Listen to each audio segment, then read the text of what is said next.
Muchos de mis pacientes creen que deben dejar la fruta por completo, pero hoy quiero explicarle por qué eso no siempre es cierto. Hablemos de fruta y diabetes. Para mucha gente, esta combinación es fuente de dudas y, seamos sinceros, de bastante miedo. Está muy extendida la idea de que su azúcar natural es un enemigo que hay que evitar a toda costa. Pero, ¿y si esa idea no es del todo correcta? Vamos a ver cómo la fruta puede pasar de ser un temor a una herramienta, si se sabe cómo utilizarla. Y a ver, este miedo es totalmente comprensible. El mensaje que hemos oído durante años ha sido muy simple. La fruta tiene azúcar, así que mejor lejos. Es una creencia que se ha repetido un montón de veces, seguro que con buena intención, pero que simplifica demasiado una realidad que es, la verdad, mucho más interesante.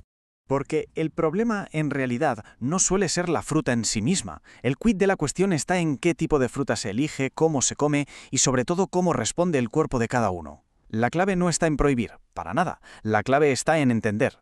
Aquí empieza lo bueno. Uno de los mayores malentendidos es meter a toda la fruta en el mismo saco, como si fuera todo igual. Vamos a ver por qué esto es un error de base y cómo la forma en la que consumimos la fruta lo cambia absolutamente todo. Pensemos en una manzana entera. Es como un paquete perfecto que nos da la naturaleza. El azúcar viene envuelto en fibra, agua y un montón de compuestos que lo protegen. En cambio, el zumo es como si desmontáramos ese paquete y nos quedáramos solo con una pieza, el azúcar. Se pierde toda esa estructura que nos protege. Y aquí está la palabra mágica, fibra. Imaginaos la fibra como si fuera el freno de mano de un coche. Cuando está ahí, como en la fruta entera, el azúcar entra en la sangre poco a poco, de forma controlada. Pero cuando hacemos un zumo, es como quitar el freno de mano en plena cuesta abajo. El azúcar entra en el torrente sanguíneo a toda velocidad, y eso provoca picos de glucosa mucho más fuertes. Así que, para que quede súper claro, aunque los dos vengan de una manzana, el cuerpo los procesa de formas radicalmente distintas.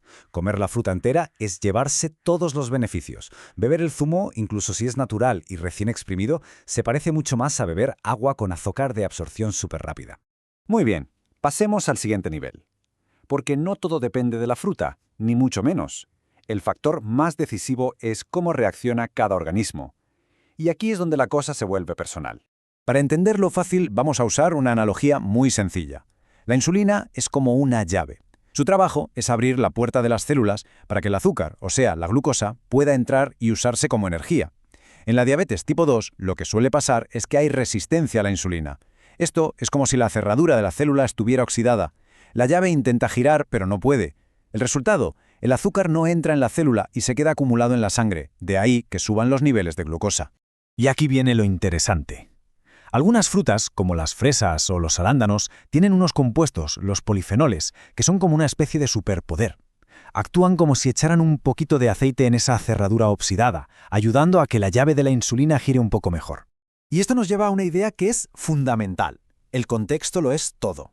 No es lo mismo comer unas fresas con un yogur natural sin azúcar, que con su grasa y su proteína va a frenar la absorción, que comerse esas mismas fresas en forma de mermelada dentro de un pastel. Ahí ya no solo es el azúcar de la fresa, es que le añadimos más azúcar y harinas, creando una bomba de glucosa de efecto inmediato. De acuerdo. Para hacer todo esto un poco más práctico, podemos organizar las frutas en 4 grupos. Ojo, esto no es una lista de prohibiciones, es más bien una guía para que podamos tomar mejores decisiones en nuestro día a día.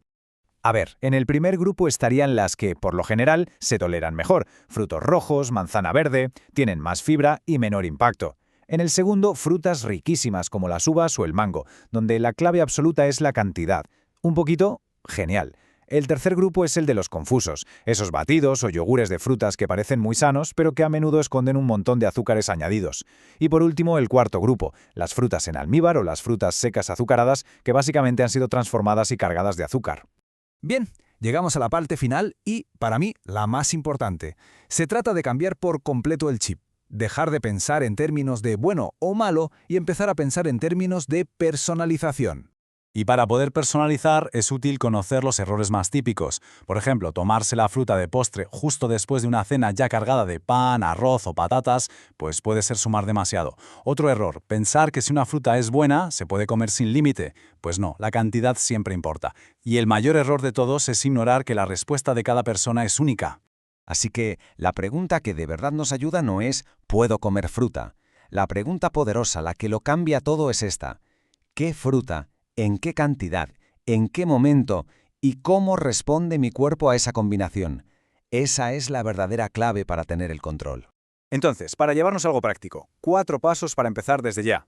Primero, priorizar siempre la pieza de fruta entera. Los zumos, mejor fuera. Segundo, si podemos elegir, optar por las que tienen más fibra, como los frutos rojos o una manzana con su piel. Tercero, leer bien las etiquetas y evitar los productos que le añaden azúcar a la fruta. Y cuarto, el paso más importante, observar, medir si es necesario y aprender de la respuesta del propio cuerpo. Al final, la conclusión es clara y la verdad bastante esperanzadora. La fruta no es el enemigo a desterrar. Es una herramienta, y una herramienta fantástica, llena de nutrientes y sabor. Y como con cualquier herramienta, el secreto está en aprender a usarla bien. Con conocimiento y autoobservación, deja de ser un miedo y se convierte en una gran aliada. Saber qué fruta elegir es importante, sí, pero es solo el primer paso. La verdadera clave, lo que de verdad marca la diferencia, está en cómo la comemos. Vamos a ver de qué va todo esto. Y aquí es donde empieza lo interesante. A ver, ¿cómo puede ser que una misma manzana, la misma, sea perfecta a una hora del día y sin embargo nos cause un problema en otro momento? No, no es magia ni mucho menos. La respuesta está en el alucinante reloj interno que todos llevamos dentro. Claro, y esto nos lleva de cabeza al primer principio, que es fundamental, el momento.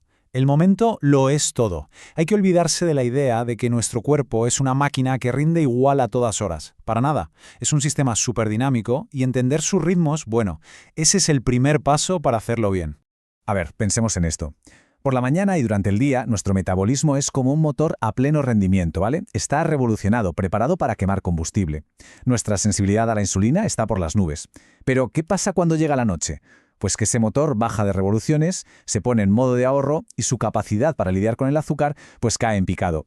Esto que vemos aquí lo resume a la perfección. Cenar fuerte, con muchos carbohidratos y luego tomar fruta de postre es la receta para el desastre, para un pico de glucosa de manual. ¿Por qué? Muy sencillo. Le estamos metiendo al cuerpo una doble ración de azúcar justo en su peor momento, cuando menos preparado está. Por eso la fruta es genial por la mañana o a media tarde, pero por la noche mejor evitarla. Y esta es la idea con la que nos tenemos que quedar. Es que es clave. La fruta no es la mala de la película, para nada. El protagonista aquí es nuestro cuerpo y su ritmo. Al final no se trata tanto de qué comemos, sino de cuándo lo comemos. Ahí está la gran diferencia. Pero bueno, controlar el cuándo está muy bien, pero es solo la mitad del trabajo. Ahora viene el segundo principio, que es igual de crucial, la compañía. ¿Por qué? Y esto es importante, la fruta nunca debería ir sola. Exacto. Es lo que podríamos llamar la estrategia del guardaespaldas. Las proteínas y las grasas buenas actúan como un freno. No es que eliminen el azúcar, ojo, pero sí que ralentizan muchísimo la digestión. Y el resultado es que la glucosa llega a la sangre poco a poco, de forma controlada, sin picos. Me encanta esta analogía del grifo porque es justo eso. Comer fruta sola es como abrir el grifo del azúcar a tope, inundación. En cambio, el combinarla lo que conseguimos es que ese grifo gotee. Un flujo lento, constante, que nuestro cuerpo puede gestionar tranquilamente, sin agobios.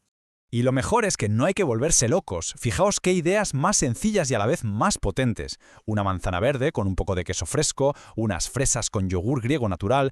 Cada uno de estos acompañantes, de estos aliados, ayuda a que la fruta se porte de maravilla dentro de nuestro organismo.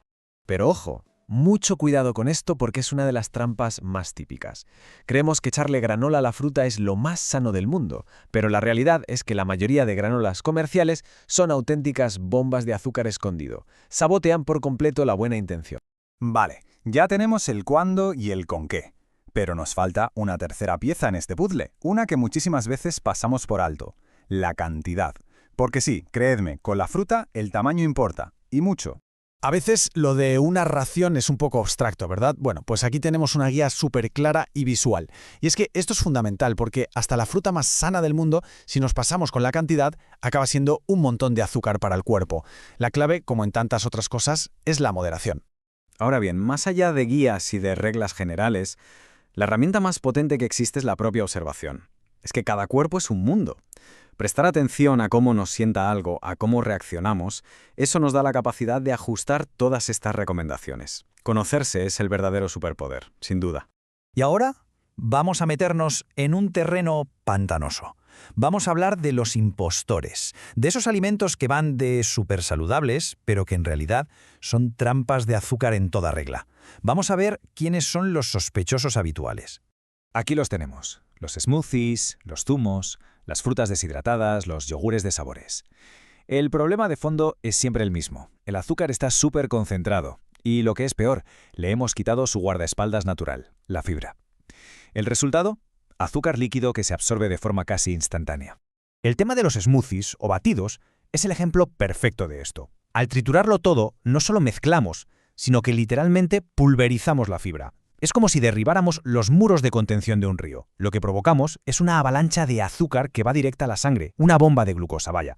Fijaos bien en la diferencia, que es brutal. A un lado los arándanos frescos, reales, llenos de fibra. Al otro, un yogur sabor arándano que la mayoría de las veces tiene más azúcar, colorantes y aromas que fruta de verdad. Es la diferencia entre comida real y un postre ultraprocesado. Entonces, ¿qué se puede hacer? Pues tenemos una arma secreta muy sencilla. Leer las etiquetas. Hay que convertirse en detectives de etiquetas y buscar palabras como azúcar añadido, jarabe de, concentrado de fruta. Esas son las señales de alarma que nos dicen que ese producto de inocente tiene poco. Muy bien, pues ya tenemos todas las piezas sobre la mesa. El momento, la compañía, la cantidad. Ahora solo queda unirlas para montar la estrategia definitiva. Una estrategia que, como vamos a ver, es sencilla pero tremendamente eficaz. Y aquí está, resumido en 4 pasos clave. 1. Elegir el momento del día. 2. Combinar siempre con proteína o grasa. 3. Controlar la ración. Y 4. Observar cómo responde el propio cuerpo. Esto no es una simple lista. Es como instalar un nuevo sistema operativo para relacionarnos con la fruta de una forma mucho más inteligente. Si de todo este análisis nos tenemos que quedar con una sola idea, que sea esta. El objetivo nunca es eliminar la fruta o tenerle miedo, el objetivo es entenderla. No va de prohibir, va de estrategia. Y con estos principios claros, la fruta deja de ser un posible problema para convertirse en lo que siempre debió ser, una gran aliada. Pero claro, ¿y si todo esto que hemos visto fuera solo la superficie? ¿Qué pasaría si la manera en que nuestro cuerpo maneja el azúcar estuviera influenciada por algo mucho más profundo? Algo que va más allá de lo que comemos en un momento dado. Bueno, esa es una pregunta muy interesante, y quizá una historia que merezca ser contada en otro momento.